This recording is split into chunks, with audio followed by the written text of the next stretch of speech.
Yes, last class जो passage दिया था आपको करने के लिए, आप पढ़े थे। Alright, so I am just going to briefly summarise the things that are told in this essay.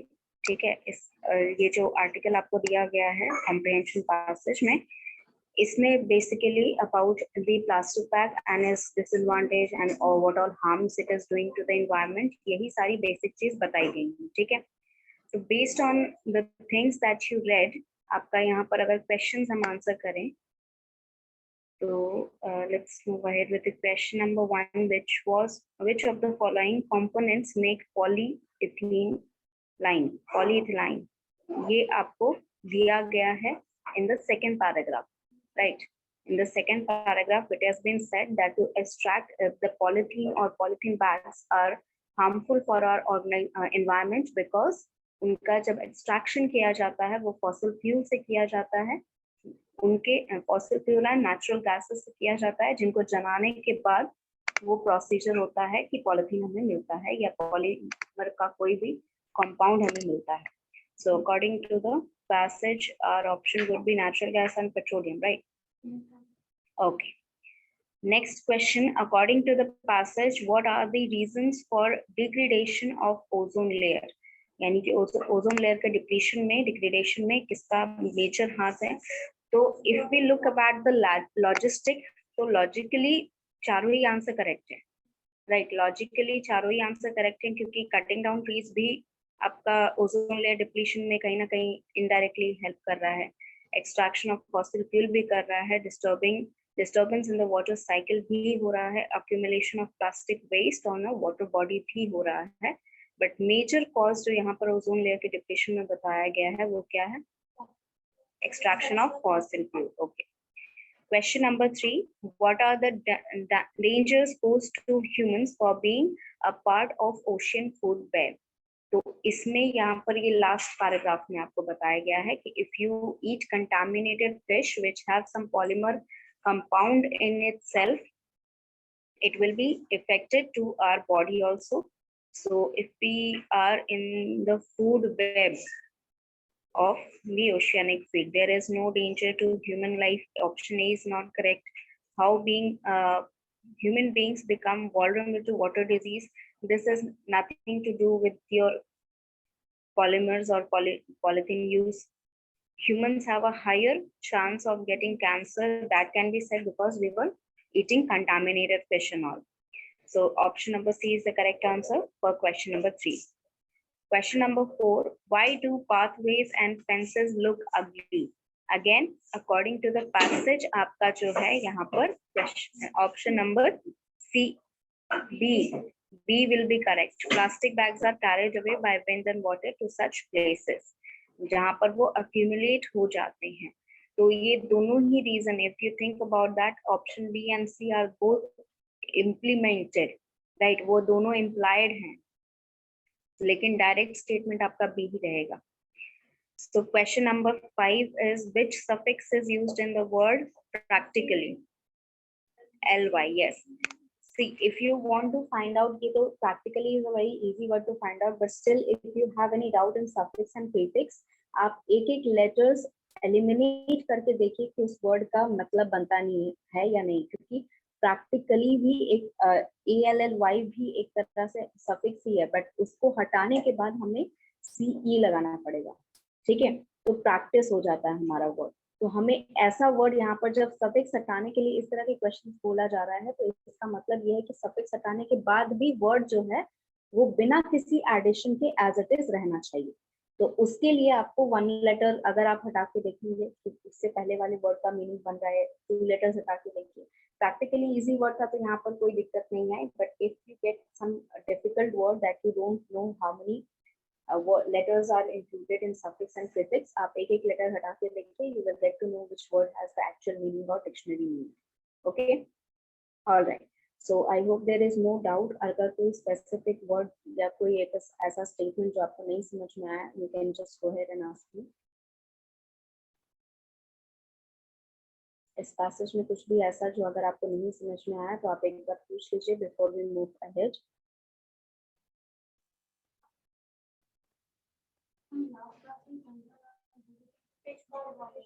Yes, about the speech competition, वो आपका टॉपिक आपको दे दिया गया है, decoding the post-COVID social economic problems. Basically, this is just a technical term utilizing for explaining what all problems are we facing post-COVID. यानी COVID के बाद हमें क्या-क्या social problems और economical problems face करनी पड़ रही हैं. Economically, you have a lot of problems and you can state that to the factual data. A lot of data you can include in that क्योंकि लॉकडाउन के दौरान बहुत सारे बिजनेसेस क्लोज हो गए, बहुत सारे लोगों ने अपनी जॉब्स खो दी, economy was very much down. तो इकोनॉमिकली बहुत सारे प्रॉब्लम्स होंगे. सोशल इकोनॉमिक प्रॉब्लम्स दोनों इंक्लूड करने का मतलब ये है कि सोशल प्रॉब्लम्स क्या हैं, यानी कि आपने देखा होगा during the lockdown period a lot of people got married but still उनके खुद के रिलेटिव्स भी नहीं जा पाए, right. People have had babies but they cannot meet other people or have a party to celebrate that. Plus after post covid जो situation है, अभी भी वैसा situation नहीं है कि लोग जो है बहुत ज्यादा ही खुल के सब चीज नहीं कर पा रहे हैं. Still there is a you can say fear of getting the disease, of contaminating the disease. There are a lot of people who are not actually taking it very serious, but बहुत सारे ऐसे लोग हैं जो बहुत serious ले रहे हैं. Especially those families which are included, which are there, who have lost someone during the COVID period. तो उनके लिए सफर करना बहुत ज़्यादा मुश्किल हो जा रहा है because obviously जिन लोगों को ऐसा कुछ नहीं हुआ या जिन लोगों को हो सकता है कि कोविड नहीं भी हुआ हो, they are not actually affected a lot from this scenario unless and until some economical problem was there. तो बहुत सारे लोग जिनको economical problems नहीं हुई, especially the IT sector, people were just went home and start working from the home, right. तो उनको बहुत ज़्यादा इफेक्ट नहीं पड़ा. बहुत ज़्यादा तो हो सकता है किसी की सैलरी कट हुई हो, डिडक्ट हुई हो, ठीक है, लेकिन बहुत सारे ऐसे भी फैमिलीज हैं जिनको बहुत ज़्यादा इफेक्ट पड़ा है. Like if I give an example, there was some neighbor of mine who was having a second child of hers, and her husband died from that very day when she went into labor, and she has an elder daughter of 3-year-old. तो उस situation में उसके पास the only person who was economically responsible for the financial, वो death कर चुका है. उसका कोई भाई नहीं है, वो अकेला लड़का था, ठीक है. अब उसकी सिर्फ एक सास है, वो वुमेन है और उसकी 2 बेटियां. And now she is very much suffering because of the financial problems. लोग कहने के लिए बोलेंगे कि obviously रिश्तेदार बहुत सारे हैं, but how many of them will actually support her? तो ये सारी problems बहुत सारे ऐसे families हैं. You have to do a little bit research if you want to include these kind of scenarios to you yourself.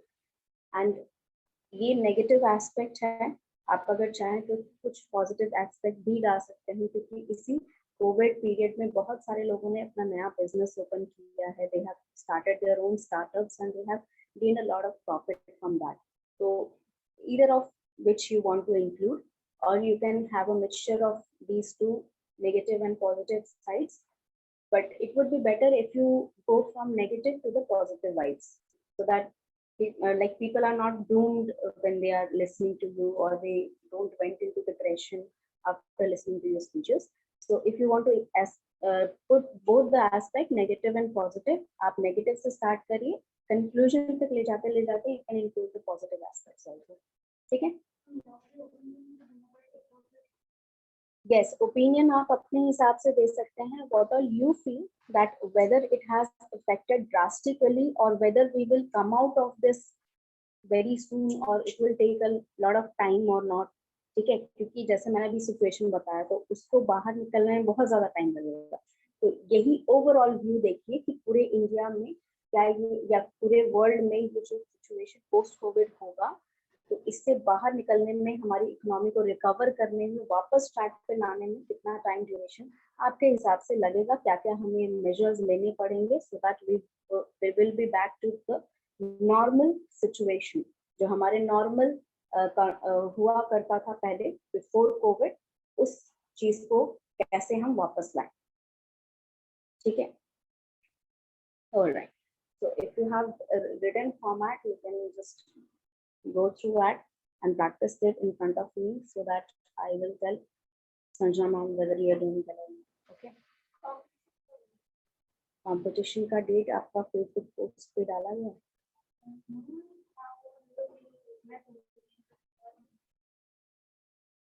अच्छा, let me see when is the date. I think I have that message with me.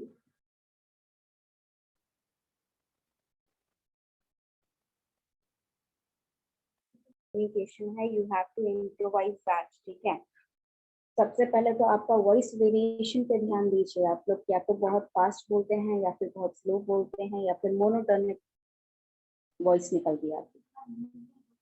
Monotonic मतलब एक ही tone में, मतलब as if you have ever heard the Google Assistant speaking or Alexa speaking, like that kind of tone. मतलब similar tone नहीं, बस उस मोनोटेक में एक ही टोन में आप बोलते जाते, तो वो टोन वेरिएशन होना चाहिए। ठीक है, टोन वेरिएशन क्यों होना चाहिए? बिकॉज टोन वेरिएशन आपके इमोशन से रिलेटेड रहता है।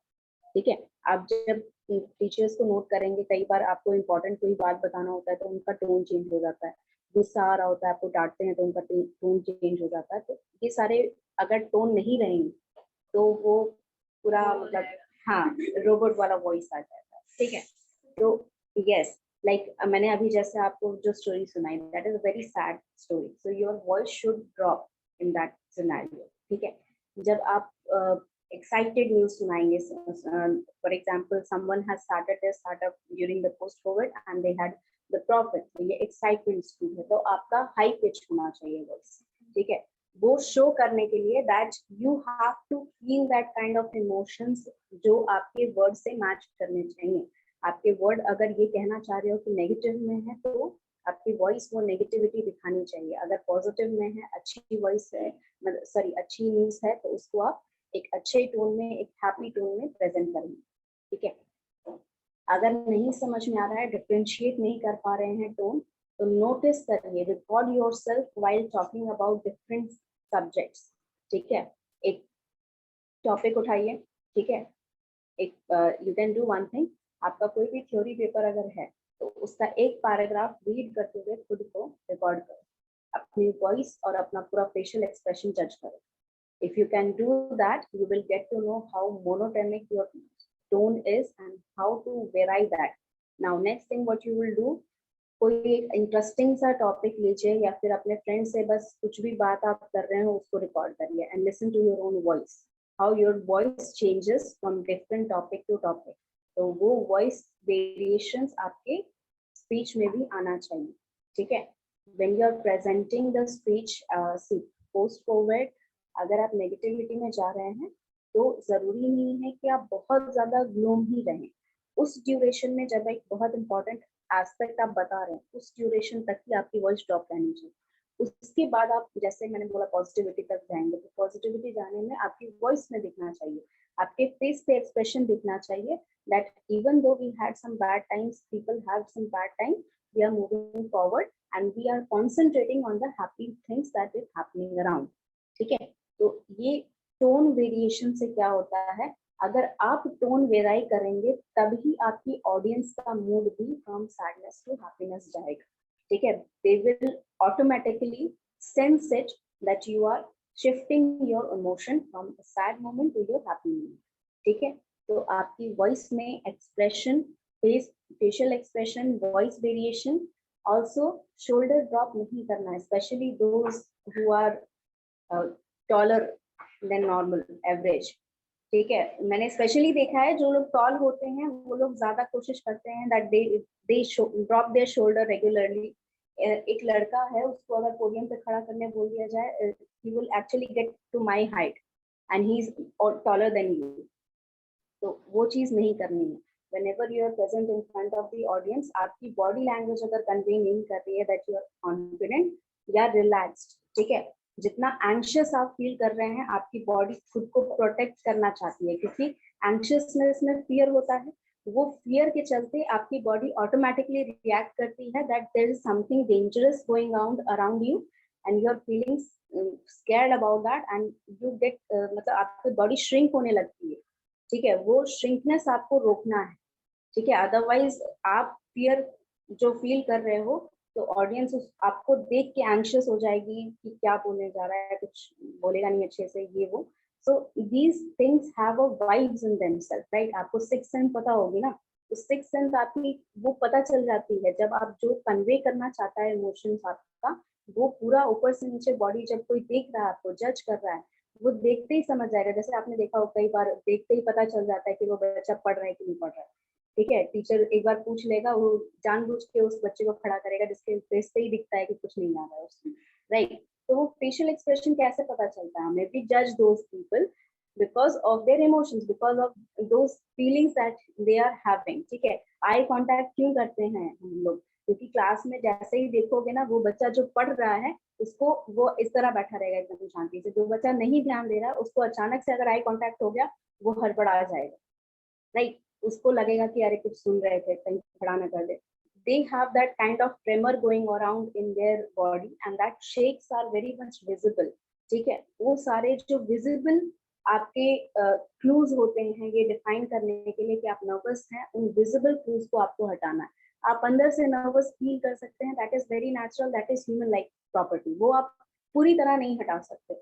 What you can reduce is you can reduce the aftershocks of those feelings, that your hands don't shake, your legs don't shake, your voice does not have that shaky kind of voice कि आप डर डर के बोल रहे हो. कई बार बहुत लोग हकलाना शुरू कर देते हैं बिकॉज ऑफ दैट फियर. ठीक है, वो सारी चीजें जो होती हैं, those are all science of nervousness.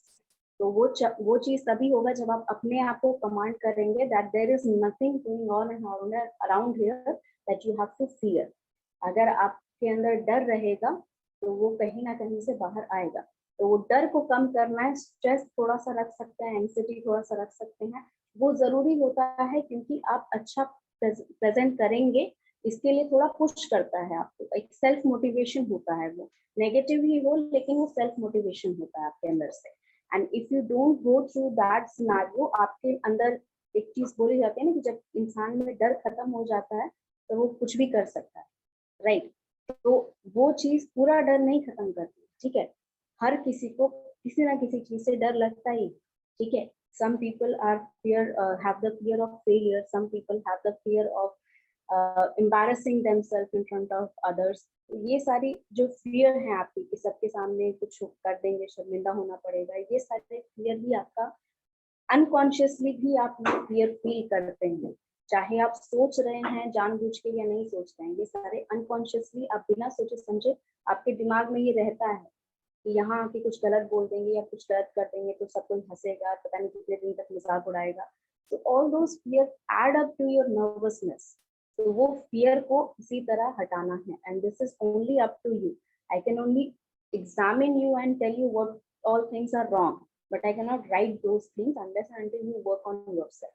ठीक है, तो आपको सबसे पहले खुद को जज करना है कि आप किस तरह प्रेजेंट कर रहे हैं. आईने के सामने प्रेजेंट करने की कोशिश करिए स्पीच. ठीक है, या फिर रिकॉर्ड करिए, खुद को देखिए आपका बॉडी लैंग्वेज कैसा जा रहा है, वॉइस वेरिएशन कैसा जा रहा है. सबसे बेस्ट तरीका होता है, you have all the technology in the world to do that. Just record yourself and see how you behave. ठीक है, in front of the camera, in front of when you are in the spotlight. अगर उस पे भी लग रहा है कि अभी कंफर्टेबल होंगे, बाद में नहीं होंगे, तो क्लास में जब भी 5 मिनट 10 मिनट फ्री टाइम मिलता है, आपका फ्रेंड लोग इतने सारे हैं, 40-50 क्लासमेट्स हैं आपके. ठीक है, उनके सामने जब प्रेजेंट करते हो, यू नो द फीलिंग. ठीक है, just imagine those people are only the one sitting there in the audience. बाकी सबको भूल जाओ.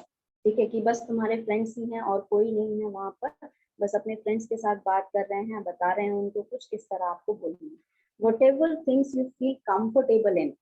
ठीक है, आपको अपने कंफर्ट जोन को बढ़ाना है, ना कि उसके अंदर रहना है. ठीक है, कंफर्ट जोन अगर इतना है तो उसको दायरा धीरे धीरे बढ़ाइए ताकि आप कंफर्टेबल हो हर एक सिचुएशन में.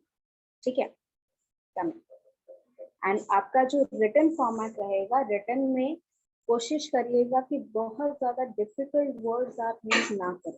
ठीक है, जितने डिफिकल्ट वर्ड्स आप यूज करेंगे आपको प्रोनाउंसिएशन में प्रॉब्लम होगा, मीनिंग समझने में प्रॉब्लम होगा, और जब दिमाग को कुछ समझ में नहीं आता है वो आपको डर लगता है कि वो गलत हो जाएगी.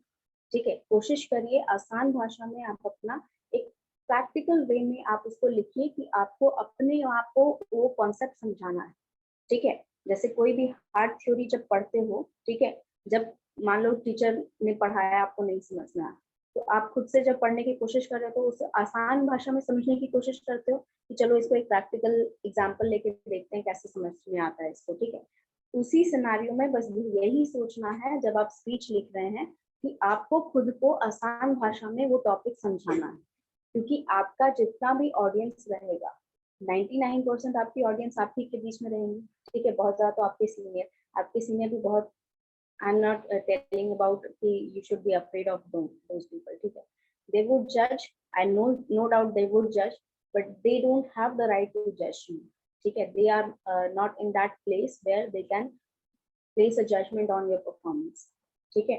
तो आप फुल फ्री होकर जितना आप परफॉर्म कर सकते हैं अपना फुल एनर्जी के साथ, फुल कॉन्फिडेंस के साथ जाइएगा and you have to present there.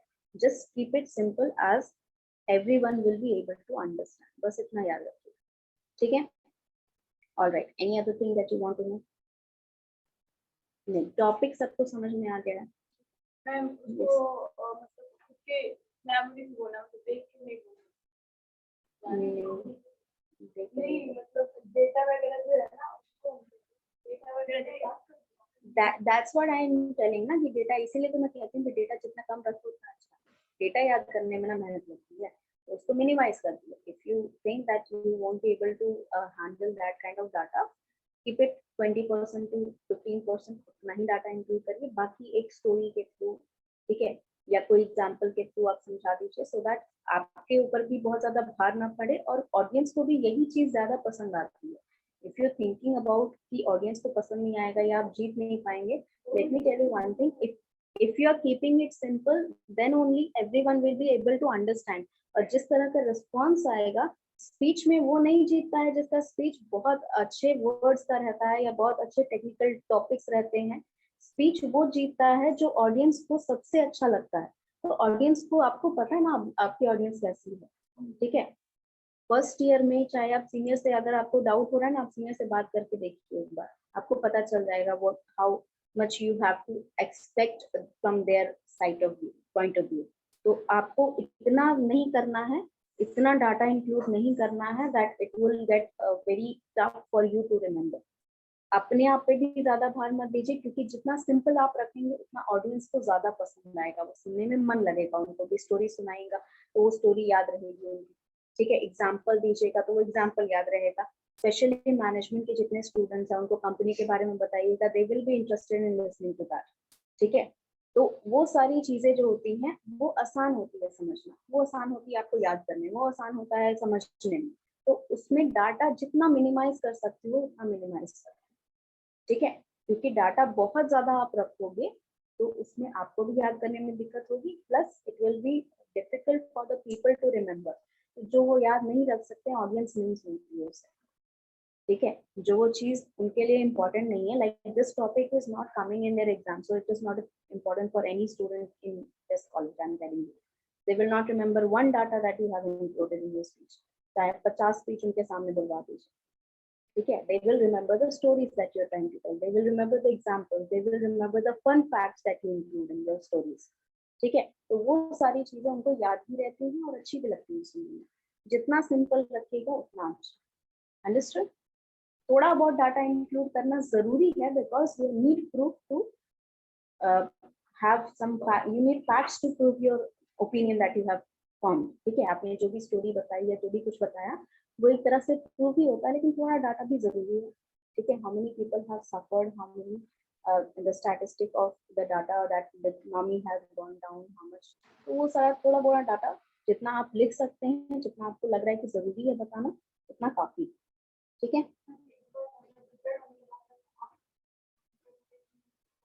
हाँ बिल्कुल बिल्कुल बिल्कुल श्योर।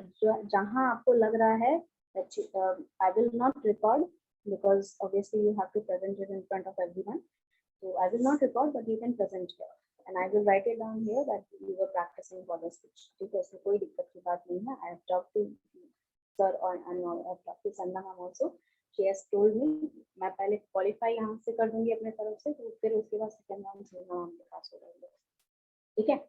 Alright, yes. तो before we end this session here, I want to tell कि आपको टाइम बहुत ज़्यादा नहीं है, लेकिन घबराना नहीं है। You have enough time to practice your verbal and non-verbal. Non-verbal एक बार में नहीं ठीक होगा, तो उस पर बहुत ज़्यादा ध्यान नहीं देना है, बस इतना याद रखिए कि वो बहुत ज़्यादा विजिबल नहीं होना चाहिए, दिखना नहीं चाहिए ऑडियंस को, ठीक है? नॉन वर्बल जो है, वर्बल जो है, वर्बल के लिए मैंने बताया जितना आप सिंपल रखेंगे उतना ज़्यादा बेहतर रहेगा। ऑल्सो वॉइस में हमेशा आपका वो ब्रेथलेसनेस आ जाता है when you come up there and speak in front of everyone, तो वो इसलिए आता है। First of all, always drink water before you are presenting, ठीक है? आप ड्राइनेस हो जाता है व्हेन यू कंटिन्यूअसली स्पीक, ठीक है? आपने टीचर्स को भी देखा होगा they are drinking water regularly, क्योंकि कंटिन्यूअस बोलना पड़ता है, तो वो natural. Second thing, you actually, आप सबकॉन्शियसली, आप कॉन्शियसली नहीं लेकिन सबकॉन्शियसली आप एक्चुअली ब्रीथ करना छोड़ देते हैं उस ड्यूरेशन में, ठीक है? आप ध्यान दीजिए, जब जितना देर आप बोल रहे हैं, जितना देर आप बात कर रहे हैं, या जितना देर आप प्रेजेंट कर रहे हैं, your nose are not actually working, क्योंकि आप ध्यान नहीं देते इस चीज पर, ठीक है? Your major important issue in your mind is only that you have to present all the facts and data here and just keep it together, तो वो चीज नहीं याद रखनी है। Remember to breathe properly, in fact take a meditation for 5 minutes before you go up on stage. Stage पे जाने से पहले या प्रेजेंट करने से पहले हमेशा उससे 5 मिनट माइंड को पूरी तरह रिलैक्स रखिए, ठीक है? एक माइंड मैप बनाइए कि इसके बाद ये बोलना है, इसके बाद ये बोलना है, पॉइंट, सब पॉइंट्स अपने दिमाग में रखिए, माइंड मैप तैयार रखिए, उसके अलावा दिमाग में कुछ नहीं होना चाहिए, ठीक है? जितना नेगेटिव डाउट्स आएगा, कुछ भूल रहे हैं, no need to worry about that, तुम भूल रहे हो, तुम्हारा डाटा है, उसको थोड़ी पता है सामने वाले को, ठीक है? Never let them know that you have forgotten something to mention, ठीक है? अंडरस्टूड? तो इसीलिए रटना नहीं है, ठीक है? रटने से यही दिक्कत होती है, एक लाइन बीच की छूट जाएगी, बाकी पीछे का कुछ याद नहीं आएगा, ठीक है? तो रटना नहीं है, समझ के अपने वर्ड्स में अच्छे से, जैसे you are, let's imagine like you are taking a class on this topic, ठीक है? Imagine that you have to take a few minutes, you are the teacher and you will be taking class for everyone. उस duration में रखिए दिमाग को कि आपको ये चीज बात समझानी है जो आपका ओपिनियन है इस टॉपिक के रिलेटेड, ठीक है? उससे ज्यादा रिलैक्सेशन रहेगा आपका, ठीक है? जितना सोचोगे कि फैक्ट्स प्रेजेंट करना है या अपना बेस्ट देना है, बेस्ट बोलने से नहीं होता है, आपको वो पूरा का पूरा रूट फॉलो करना हो, तब आपका बेस्ट आएगा उसमें। अंडरस्टूड?